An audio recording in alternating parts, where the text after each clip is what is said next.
पूछा जाए कि लिखने का मतलब क्या होता है, तो देखिए लिखने का मतलब होता है साथियों अपने तजर्बात को लिखना, अपने तजर्बात को लिखना, अपने तजर्बात को लिखना लिखने का मतलब होता है।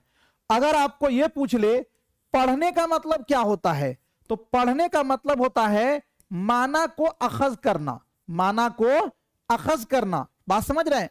और साथियों बोलने का मतलब क्या होता है, बोलने का मतलब होता है सही जगह पर सही लफ्जों का आप इस्तेमाल करना। तो पढ़ने के दौरान सबसे अहम क्या होता है, मतन के माना को समझना। ऑप्शन नंबर बी वाला राइट हो जाएगा। मान लीजिए कुछ लोग बोलते हैं ना, अरे उर्दू तो हमको आती है, उर्दू आती है ठीक है, उर्दू इबारत में पढ़ना आता है, उसका माना समझना आता है। मान लीजिए हम ही को उर्दू आ रही है, ये ना आ रही है, बीओएमएस का जो लोग डिग्री लेते हैं उनको भी उर्दू में पढ़ाई जाती है, और डॉक्टर साहब, अब उनकी किताब हम पढ़ेंगे तो हम कह देंगे कि हमको आती है, जी नहीं, उनके माना को हम नहीं समझ पाएंगे। तो पढ़ने का मेन अर्थ होता है माना को समझना, न कि उसकी रीडिंग देना, ये नहीं होता है। तो पढ़ने में साथियों सबसे अहम क्या होता है, मतन के माना को समझना। ठीक है, चलिए अगला क्वेश्चन है आपके स्क्रीन पर, तख्लीकी महारतें हैं, सुनना और बोलना, बोलना और लिखना, पढ़ना और लिखना, और उसके बाद साथियों आपका है सुनना और पढ़ना। देखिए जबान की टोटल कितनी महारतें हैं, तो मैंने आपको बताया था कि 4 महारतें हैं। सबसे पहले आएगा सुनना, उसके बाद आएगा बोलना, उसके बाद साथियों आपका आएगा पढ़ना, और उसके बाद क्या आएगा आपका लिखना, उसके बाद आपका लिखना। इसमें से साथियों जो 2 महारत है वो अपने विचार को या अपने ख्यालात को आप दूसरों तक जाहिर करने के लिए करते हैं, 2 महारत, उसी 2 महारत को बोलते हैं तख्लीकी महारत। तो देखिए आप अपनी बात को कैसे व्यक्त कर सकते हैं, या तो बोलकर या तो लिखकर। तो बोलना और लिखना जो है ये महारत साथियों कहलाएगा तामीरी महारत, तामीरी महारत। और इसी बोलना और लिखना को तामीरी महारत भी बोलेंगे और इसको तख्लीकी महारत भी बोलेंगे। ठीक है, चूंकि इससे हम अपने ख्यालात अपने जज्बात को दूसरों तक पहुंचाते हैं, और इसी को बोला जाता है साथियों अभिव्यक्तिकात्मक कौशल या फिर अभिव्यंजनात्मक कौशल। ठीक है, किसको बोला जाता है, तो आपका बोलना और लिखना, इसके द्वारा हम अपने ख्यालात अपने जज्बात को हम क्या करते हैं दूसरों तक पहुंचाते हैं। उसके बाद आपका क्या बच गया, तो आपका बच गया दोस्तों सुनना और पढ़ना। तो देखिए सुनकर और पढ़कर हम दूसरे के ख्यालात दूसरे के जज्बात को समझते हैं, तो इसीलिए इसको बोलेंगे अखजी महारत। क्या बोलेंगे, अखजी महारत। और या फिर हम इसे ही बोलते हैं तहसीली महारत। क्या बोलते हैं, तहसीली महारत। या फिर हम इसे ही बोलते हैं हुसूली महारत। क्या बोलते हैं, हुसूली महारत। और इसी को साथियों हिंदी में बोला जाता है गरहनात्मक कौशल। क्या बोला जाता है, गरहनात्मक कौशल। तो हमको पूछा गया है क्या, तख्लीकी महारत। तो तख्लीकी महारत क्या क्या होगा, तो तख्लीकी महारत बोलना और लिखना। तो बोलना और लिखना कहां पर है, ऑप्शन नंबर बी वाला आपका राइट हो जाएगा। ठीक है, चलिए उसके बाद आगे है अगला क्वेश्चन आपके स्क्रीन पर है, खुलासा बयान करना हो सकता है। पढ़ने के बाद का काम, पढ़ने से पहले का काम, लिखने के बाद का काम, लिखने से पहले का काम। देखिए खुलासा बयान करना, खुलासा का मतलब क्या होता है, समरी यानी सारांश। एक बात बताइए, खुलासा कब बयान होता है, कोई आदमी आया पढ़ाने पहले ही बयान कर दिया जाएगा, या खुलासा जब पूरे चैप्टर को समाप्त होगा उसके लास्ट में ना रहता है खुलासा।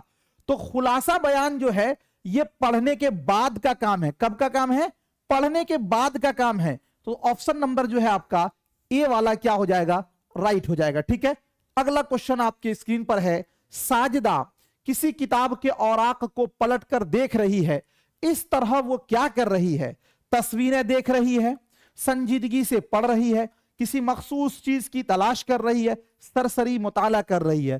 साजिदा किसी किताब के औराक, वरक की जमा औराक, यानी कि किसी किताब के साथियों साजिदा जो है वो वरक को पलट रही है। तो इसका मतलब ये होता है कि किसी भी किताब के वरक को पलटने का अर्थ ये हुआ कि वो कोई खास चीज को खोज रही है। तो आपका होगा किसी मखसूस चीज की तलाश कर रही है। ठीक है, अब कहिएगा सर सरसरी मुताला क्यों नहीं होगा, अगर उसमें यह रहता कि साजिदा किसी खास या मखसूस चीज को तलाश कर रही है तब होता सरसरी मुताला। लेकिन यहां पे केवल कहा गया कि किसी किताब के औराक को उलट पलट कर रही है, तो कोई मखसूस चीज तलाश कर रही है। ऑप्शन नंबर जो है सी वाला आपका राइट हो जाएगा। अगला क्वेश्चन है, एक उस्ताद अपने तलबा से किसी ऐसे वाकये किसी ऐसे वाकये को तहरीर करने के लिए कहता है जिसमें उन्हें गम, हैरत या खुशी का तजर्बा हुआ हो। वाकया तहरीर करने के लिए उस्ताद तलबा को कुछ मुआविन इशारे भी देता है, जैसे वाकया कब, कहां और कैसे और किसके साथ पेश आया वगैरह वगैरह। ऐसा करके उस्ताद तलबा की किन सलाहियतों में इजाफा करने की कोशिश कर रहा है?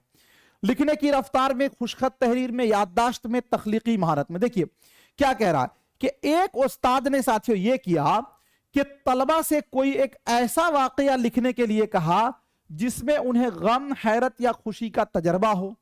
वाकया तहरीर करने के लिए उस्ताद जो है तलबा को कुछ मुआविन चीज यानी हेल्प कर दे रहा है, जैसे कि वाकया कब हुआ, कहां हुआ, कैसे हुआ और किसके साथ पेश आया। ऐसा करके उस्ताद तलबा के किन सलाहियतों को इजाफा करने की कोशिश कर रहा है? देखिए बात समझिए, उस्ताद ने जब साथियों ये कहा कि आप जो है एक ऐसे इस किस को लिखिए जिसके अंदर गम भी हो, खुशी भी हो जी, तो वो क्यों कह रहा है? वो आप जो है अपनी अपने जो है जो आपने अनुभव किया है, जो अपने आपकी फीलिंग है उसको ना आप बयान कर रहे हैं। तो जब आप नई चीज को लिख रहे हैं गोया के जिसके अंदर गम हो, खुशी हो, तजर्बा हो, तो तजर्बा कब होगा? जब आप उस चीजों को महसूस किए होंगे तब ना तजर्बा होगा, यानी वो आपका अनुभव क्या चीज होगा। तो साथियों अनुभव यानी कि आप वहां पर उस्ताद जो है वो आपके तख्लीकी चीजों को ये कर रहा है, यानी उस्ताद जो है वो तख्लीकी तहरीर, यानी चूंकि तख्लीकी तहरीर का मतलब है कि जब आप अपने अनुभव को साझा करेंगे तो ये आपका अनुभव होगा, न कि मेरा होगा। और अनुभव जो आपका होगा तो यही होगा रचनात्मक कौशल को बढ़ावा देना, है ना, जो कि साथियों मेन पॉइंट है। तो ये आपका होगा तख्लीकी तहरीर। ठीक है जी, ऑप्शन नंबर जो है डी वाला राइट हो जाएगा। चलिए उसके बाद ऐसे भी आप देखिएगा इसमें तो लिखने की रफ्तार हो ही नहीं सकता है, खुशखत तहरीर का मतलब ही कुछ नहीं बनता है, याददाश्त में यह भी नहीं बनेगा, तो आपका ऑप्शन नंबर डी ही ऑप्शन है। चलिए उसके बाद अगला क्वेश्चन है, एक बात याद रखिए, ये साथियों जैसे जैसे प्रैक्टिस कीजिएगा, अभी तो आपको मैंने जो थ्योरी पढ़ाया है उस बेसिस पर इससे भी हार्ड क्वेश्चन साथियों आपको जो है आएगा। तो जैसे जैसे आपका प्रैक्टिस होगा धीरे धीरे धीरे धीरे आप क्वेश्चन को आंसर पकड़ने लगिएगा। साजिद ने अपने दोस्त को डूबने से बचाया। एक साजिद नाम का लड़का है, वो अपने दोस्त को डूबने से बचा लिया और 26 जनवरी को उसे बहादुरी का इनाम मिला। यानी 26 जनवरी को साजिद को इस बात का इनाम मिला कि उन्होंने अपने दोस्त को डूबने से बचाया। प्रिंसिपल ने सुबह की असेंबली में उसे अपना तजर्बा बयान करने के लिए कहा। इससे इसकी किस महारत में इजाफा होता है? सुनने की महारत में, पढ़ने की महारत में, बोलने की महारत में, लिखने की महारत में। यानी देखिए साजिद नाम का एक लड़का है, उन्होंने अपने दोस्त को डूबने से बचाया, जिसको 26 जनवरी को साथियों स्कूल में जो परेड होता है, पेयर जो होता है ना, इनाम मिला उस दिन। और हेडमास्टर साहब ने कहा कि ऐ साजिद तुमने बहुत अच्छा काम किया है, तुम जो है अपना अनुभव किससे साझा करो? बच्चों से साझा करो कि तुमने उसको कैसे बचाया। तो एक बात बताइए, वो अपना अनुभव साझा करेगा असेंबली के दरमियान, यानी जहां पर तराना लगा हुआ है तो वहां पर वो लिखकर करेगा। तो यहां पर साथियों सबसे पहले देखिए पढ़ने की महारत पढ़कर तो करेगा ही नहीं, अच्छा वो अपना अनुभव करेगा तो कैसे करेगा? बोलकर करेगा ना। तो यहां पर उसकी कौन सी चीज को साथियों डेवलप करेगा? तो आप देखिएगा कि कह रहा है कि उससे उसकी किस महारत में इजाफा होगा।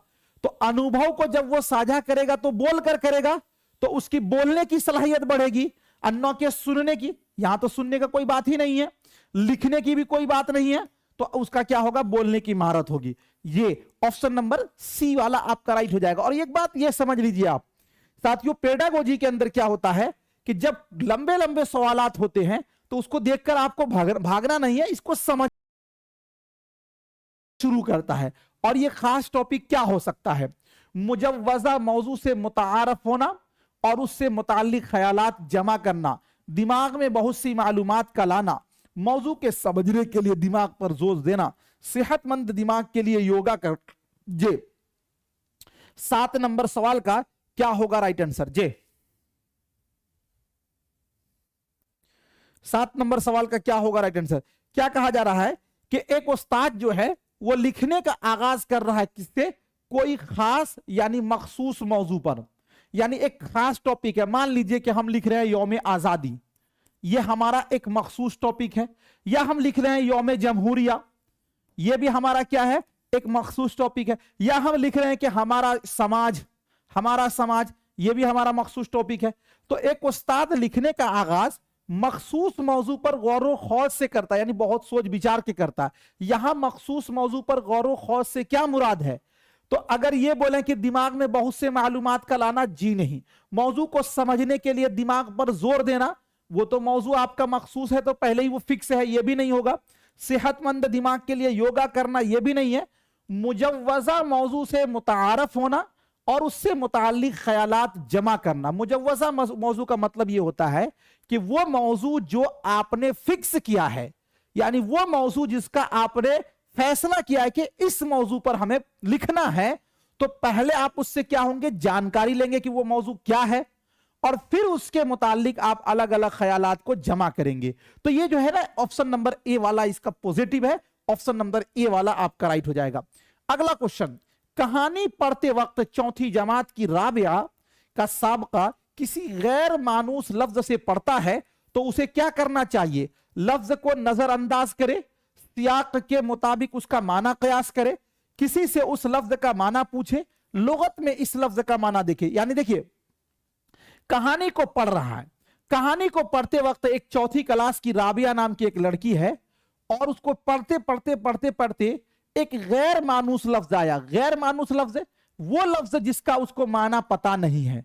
तो उस सूरत में आप क्या करेंगे? मान लीजिए कि साथियों अभी आप मोबाइल चला रहे हैं, अब मोबाइल चलाते चलाते उसमें इंग्लिश में कोई मैसेज आता है, आपको पता नहीं होता है।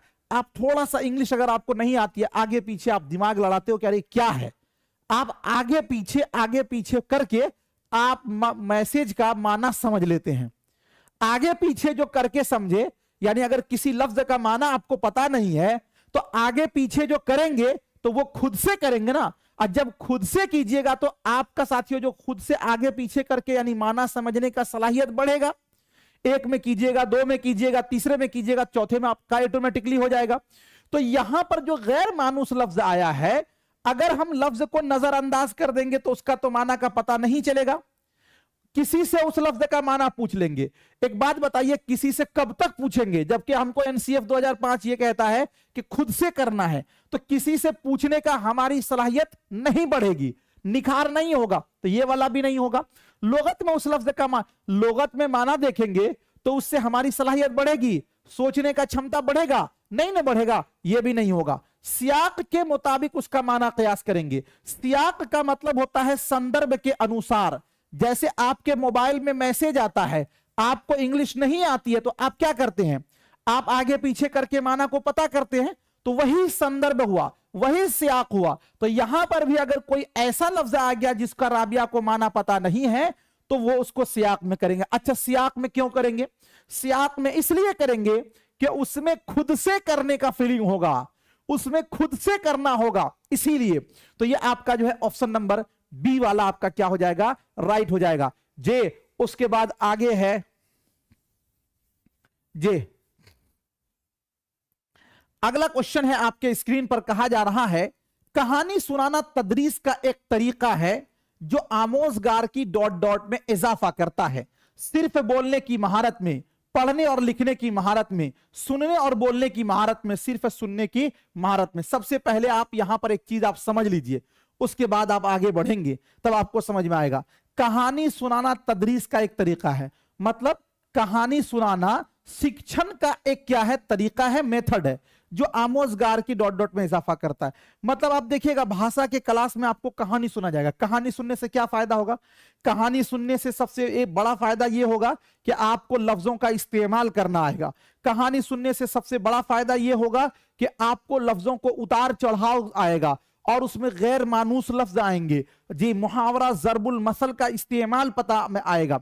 तो अब यहां पर हमको यह क्वेश्चन कहा जा रहा है 9 नंबर का साथियों कि कहानी सुनाना, सुनाना सुनने की बात नहीं है, गौर कीजिएगा, कहानी सुनाना तदरीस का एक तरीका है जो आमोजगार की डॉट डॉट में इजाफा करता है। तो मान लीजिए आमोजगार कहानी जब इसको सुनाया जाएगा तो उस्ताद न सुनाएंगे तो आमोजगार क्या करेगा, ये सुनेगा, कहानी को सुनेगा ना। तो हम बोले कि बोलने की महारत बढ़ेगी, अरे भाई सुनने से हमको सुनने की महारत बढ़ेगी कि बोलने की महारत बढ़ेगी, तो ये जो है सिर्फ है, ऐसे भी निगेटिव वर्ड है, ये कट जाएगा। पढ़ने और लिखने की महारत बढ़ेगी, यहां पर सुनना आया है तो पढ़ना और लिखने की महारत कैसे होगी, ये भी नहीं होगी, सिर्फ सुनने की महारत होगी, जी नहीं। आप सुनिएगा तो बोलिएगा भी, नहीं बोलते हैं कि अरे पहले सुन तो लो तब तो बोलना।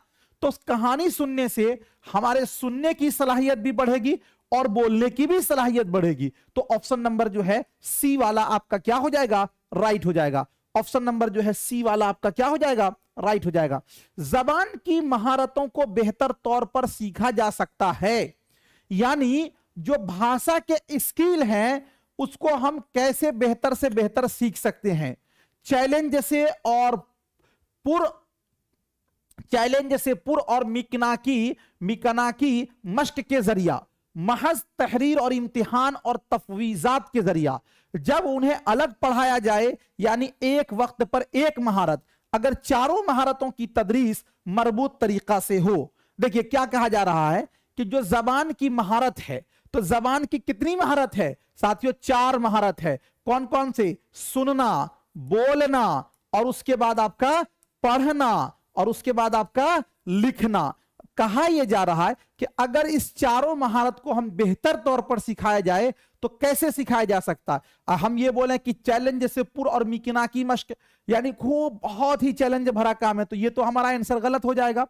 महज तहरीरी इम्तिहान और तफवीजात के जरिया, यानी हम इस चारों महारत को उस तौर पर सिखा सकते हैं कि केवल और केवल तहरीरी आपका इम्तिहान लिया जाए, यानी लिखावट। तो बताइए लिखावट से सुनना कहां से बेहतर होगा भाई, लिखावट से बोलना तो बेहतर नहीं होगा, तो ये वाला भी आपका गलत हो जाएगा।